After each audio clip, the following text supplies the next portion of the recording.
क्या 2050 तक पानी में समा जाएगा सपनों का शहर मुंबई? क्या कोच्चि, मैंगलोर, चेन्नई का खत्म होगा नामो निशान? विशाखापट्टनम और तिरुवनंतपुरम समेत डूब सकते हैं कई शहर।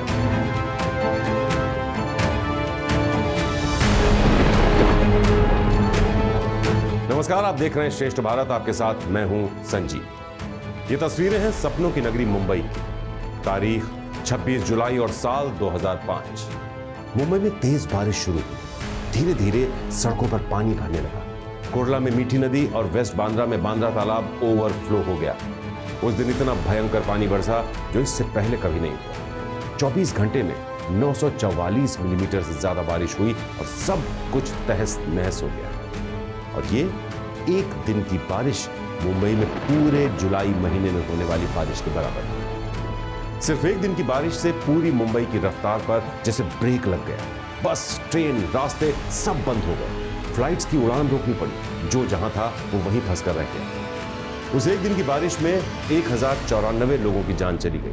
550 करोड़ का नुकसान हुआ। इस बाढ़ ने बता दिया कि मुंबई ऐसे हालात से निपटने के लिए तैयार नहीं है। इसके बाद भी मुंबई ने सबक नहीं लिया। साल दर साल बीतते गए और हर साल बरसात के मौसम में मुंबई डूबती रही और लोगों की जानें जाती रही।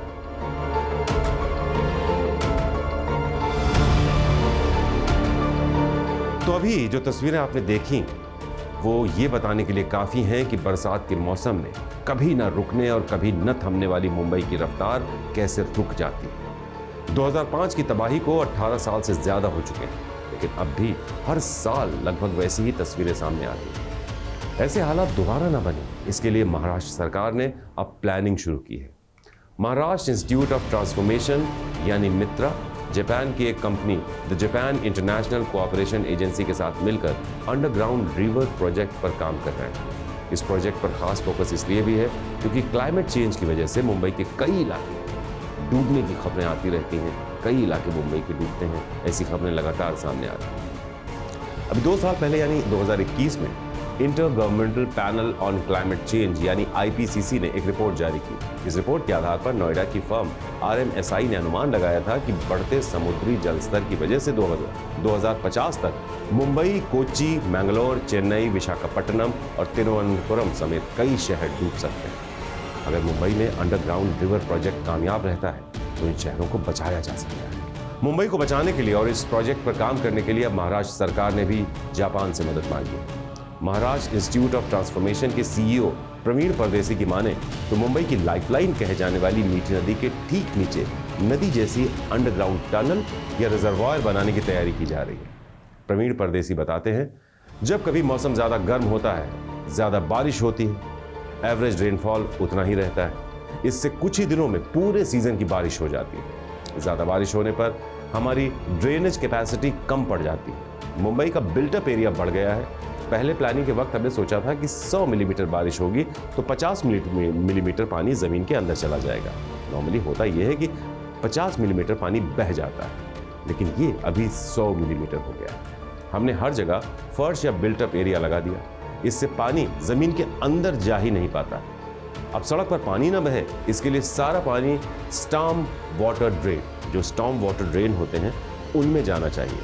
अब इतने बड़े स्टॉर्म वाटर ड्रेन बनाना मुश्किल होता है और इसी समस्या का हल जापान में खोजा गया है। टोक्यो में ईडो नदी के बगल में उतनी ही बड़ी दूसरी नदी बना दी गई है। बारिश का पानी या तूफान जब आता है, वाटर लेवल बढ़ता है तो उसका पानी साइड्स में बने ड्रॉ होल्स में चला जाता है। ये पानी बड़े बड़े चैनल्स में स्टोर होता है। इससे वहां कभी भी बारिश का पानी रास्ते पर नहीं बहता। ज्यादा पानी होने पर सीधे अंडरग्राउंड बनी नदी में ये पानी चला जाता है और ये नदी टनल की तरह कंक्रीट की होती है। प्रवीण परदेसी बताते हैं कि ऐसी ही नदी बनाने का करार हमने जापान इंटरनेशनल कोऑपरेशन एजेंसी यानी जायका के साथ किया। अब जायका के साथ कॉन्ट्रैक्ट हो गया है। महाराष्ट्र के डिप्टी CM देवेंद्र फडणवीस ने जापान जाकर इस पर मीटिंग की है और बताया कि जायका हमारे साथ ये प्रोजेक्ट करने को तैयार है। जैसा कि हम सब जानते हैं, मुंबई शहर के लिए मीठी नदी बहुत अहम है, इसलिए सबसे पहले प्रोजेक्ट के लिए इसे ही चुना गया है। जायका इसकी फिजिबिलिटी पर रिसर्च कर डिटेल्ड प्रोजेक्ट रिपोर्ट बनाएगी। टोक्यो में काम करने वाले साइंटिस्ट और इंजीनियर ही मुंबई में रिसर्च रिपोर्ट तैयार कर रहे हैं।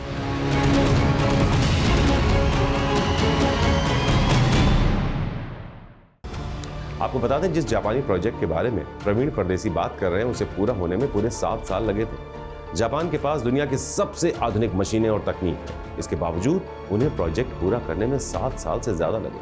लेकिन महाराष्ट्र सरकार ने जायका को अगले 6-7 महीने में ही इसका मास्टर प्लान और डीपीआर बनाने के लिए कहा।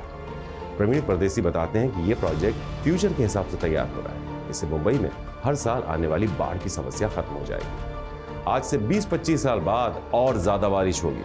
समंदर का लेवल बढ़ा, पानी शहर में घुसेगा और बारिश का पानी बाहर नहीं जा सकेगा। ऐसे में हम फ्यूचर में मुंबई को डूबने से बचाने के लिए ये कदम उठा रहे हैं। प्रवीण परदेसी के मुताबिक दुनिया में अभी सिर्फ जापान ने इस प्रोजेक्ट पर काम किया। भारत में आने वाले खर्च के सवाल पर वो कहते हैं कि हम अभी खर्च का आकलन नहीं कर सकते। जापान ने अपने यहाँ इस प्रोजेक्ट पर करीब $5 बिलियन यानी 41,000 करोड़ से ज्यादा रुपए खर्च किए। मुंबई मेट्रोपॉलिटन रीजन महाराष्ट्र के ग्रॉस डोमेस्टिक प्रोजेक्ट यानी जीडीपी में 54% योगदान देता है। क्लाइमेट चेंज की वजह से हमें समुद्र के स्तर बढ़ने के संभावित खतरे के हिसाब से अपनी तैयारी करने की जरूरत है। हालांकि कुछ पर्यावरणविदों की माने तो कोई भी इंफ्रास्ट्रक्चर प्रोग्राम पर्यावरण को थोड़ा बहुत नुकसान तो होता ही है। जहाँ तक मैं मानता हूँ ये एक करेक्ट प्रोजेक्ट नहीं है। इसको बनाने में बहुत ज़्यादा दिक्कतें आएंगी। हम पिछले 20 से 25 सालों से लड़ रहे हैं गवर्नमेंट के साथ में। वही सेम गवर्नमेंट जो मीठी के नीचे मीठी बनाना चाह रही है कि आप सॉल्ट पैन लैंड्स को मत छेड़िए।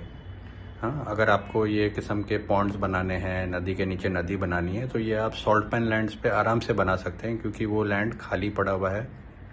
उसको आप खोद सकते हैं नई टेक्नोलॉजी से और उसको सही तरीके से प्लान कर सकते हैं। ये 25 से 30 metre underground emergency storage reservoir होगा। इस वजह से पर्यावरण और रिवर इकोसिस्टम को ज्यादा नुकसान होने की उम्मीद नहीं है। स्टोरेज रिजर्वायर टनल बनाकर तैयार किए जाएंगे। पर्यावरणविदों की माने तो मुंबई की बाढ़ को एक तरह से रोकने के लिए या बाढ़ से मुंबई को बचाने के लिए हमें मुंबई के नेचुरल कंट्रोल्स के साथ काम करना है। इसमें नदियों की तलहटी में जमा जो सिल्ट होती है उसे हटाना और उनकी कैरिंग कैपेसिटी बढ़ाना शामिल। नदी के बहाव में आने वाली रुकावटें खत्म करनी होंगी। समुद्र के पानी की वजह से ही मीठी नदी काफी बड़ी नजर आती है। इससे एक दिक्कत ये होगी कि रिजर्वायर में समुद्र का काफी पानी घुस जाएगा। इसके लिए मीठी नदी पर फ्लड गेट लगाने पड़ेंगे। ऐसे में जो गेट्स हैं वो डेनमार्क और जापान इन मुल्कों में लगाए जाते हैं, उनका प्रयोग किया जा सकता है। ऋषि अग्रवाल बताते हैं कि क्लाइमेट चेंज की वजह से स्ट्रीम वेदर अमेंडमेंट होता है। इसमें एक बार में बहुत ज्यादा बारिश होती है। ऐसी घटनाएं आने वाले समय में और ज्यादा बढ़ेगी। क्लाइमेट चेंज के कारण जो एक्सट्रीम वेदर इवेंट हम जो बोलते हैं, जिसमें कि बहुत सारी बारिश मानसून में एक साथ गिर जाना, उसकी घटनाएं बढ़ने का अनुमान लगाया जा रहा है कि वो घटनाएं आगे जाते बढ़ती जाएंगी। मुंबई में हमने इससे पहले 2005 में ऐसी एक घटना का एक्सपीरियंस कर लिया है, जिसमें 900 mm बारिश 24 से भी कम घंटे में पड़ी थी और उससे जो तबाही हुई थी वो शहर ने देख ली है। अब इसको चलते आपके जो नॉर्मल फ्लड कंट्रोल मेथड्स हैं वो नहीं चलते। उसमें आपकी जो ड्रेन्स की कैपेसिटी है वो काफ़ी नहीं पड़ती पानी निकालने के लिए। अगर हाई टाइड है तो उसमें और भी ज़्यादा दिक्कत आती है और ये हम बिल्कुल एग्जैक्ट उससे कह नहीं सकते कि ज़्यादा बारिश कब पड़ेगी, जब हाई टाइड है या लो टाइड है।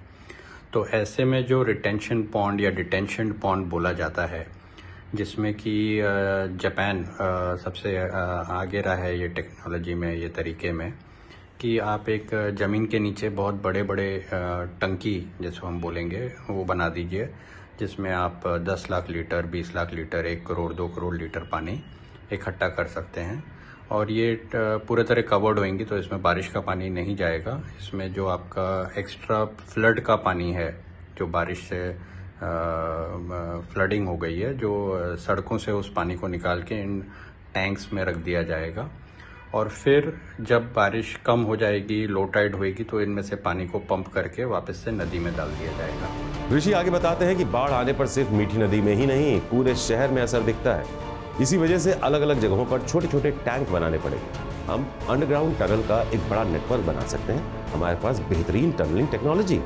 को ये भी समझने का है कि जब बाढ़ आती है, फ्लडिंग होती है, तो सिर्फ मीठी में नहीं होती, वो पूरे शहर में होती है।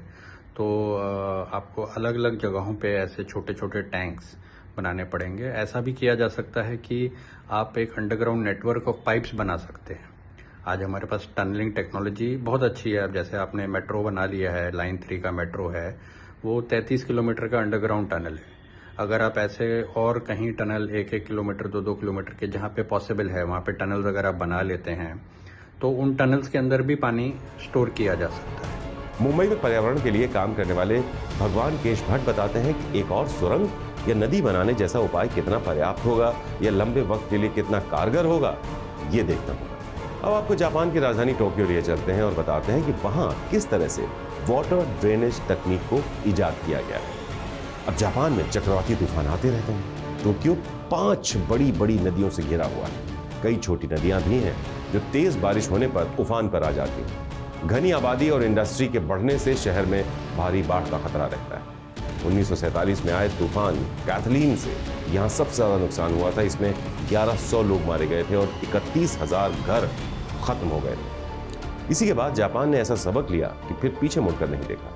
टोक्यो शहर में लगभग हर नदी के नीचे इस तरह के प्रोजेक्ट बनाए जिन्हें आज दुनिया काफी पसंद कर रही है और दुनिया कॉपी कर रही है। टोक्यो को बाढ़ से बचाने के लिए ही 6.3 किलोमीटर लंबी अंडरग्राउंड टनल बनाई गई है। यह इस तरह का दुनिया का पहला सिस्टम है। टनल धंसे नहीं, इसके लिए 500 टन के पिलर बनाए गए हैं। प्रोजेक्ट की शुरुआत 2006 में हुई थी। 2018 में तैयार होने तक टनल पर $2 अरब का खर्च आया। इसे metropolitan area outer underground discharge channel नाम दिया गया है। इससे नॉर्थ टोक्यो में बाढ़ का खतरा खत्म हो गया है। टोक्यो में बनी सुरंग में पानी इकट्ठा करने के लिए 70 मीटर ऊंचे 5 टैंक बनाए गए हैं। इन टैंकों की ऊंचाई इतनी है कि इसमें स्पेस शटल समा सकता है। सुरंग से पानी निकालने के लिए 31,000 हॉर्स पावर की मशीन लगाई गई है। ये मशीन 1.8 लाख लीटर पानी प्रति सेकंड सुरंग से बाहर निकाल सकती है। टोक्यो प्रशासन ऐसी तैयारी भी कर रहा है कि अगर 1 घंटे में 100 मिलीमीटर बारिश हो जाए तब भी किसी को कोई तकलीफ ना हो। तो टोक्यो ने तो अपनी रक्षा कर ली है। अब जरूरत है हमें भी उसी शहर की तर्ज पर अपने शहरों, अपने महानगरों की रक्षा करनी होगी। अब वक्त है राजनीति के ये बिना गंभीरता से ये सोचने का कि कैसे अपने शहरों को, अपने लोगों को बचाया जाए। नहीं तो 2025 वाली आईपीसीसी की रिपोर्ट सच भी साबित हो सकती है। श्रेष्ठ भारत पर खबरों से जुड़े रहने के लिए चैनल को सब्सक्राइब करें, बेल आइकन दबाएं और देखते रहें श्रेष्ठ भारत।